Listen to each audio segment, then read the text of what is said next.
কবর দেওয়ার পরে 40 কদম যখন আত্মীয়রা চলে যায়, দুজন ফেরেশতা আসবে, বসাবে।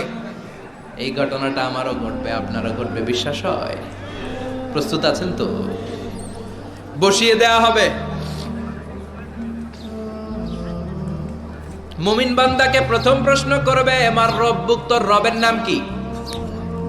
মুমিন বান্দা বলিষ্ঠ কণ্ঠে বলে দিবে, আল্লাহ আমারে রব, এই রবি আমার সব। পড়ে, আল্লাহ আমারে রব, এই রবি আমার সব। পড়েন আমিন।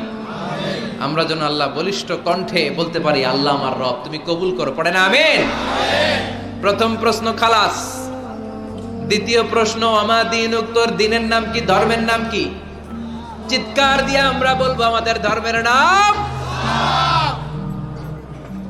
তৃতীয় প্রশ্ন করা হবে, মান হাযার রাজুল, দেখো তো এই লোকটারে চিনো কিনা, এই লোকটারে চিনা চিনা লাগে কিনা।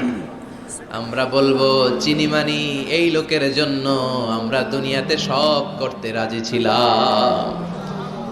এই লোকের জন্য আমরা দেহের প্রাণ ঢালা উচ্ছ্বাস ছিল আমাদের হৃদয়ে। আমাদের দেহের রক্তটুকু বিলিয়ে দিতে আমরা পৃথিবীর বুকে কুণ্ঠাবোধ করি নাই। চিল্লায় বলেন ঠিক কিনা? এই নবী আমাদের পেয়ারা নবী, চাঁদের চেয়েও সুন্দর তুমি নবী আমার।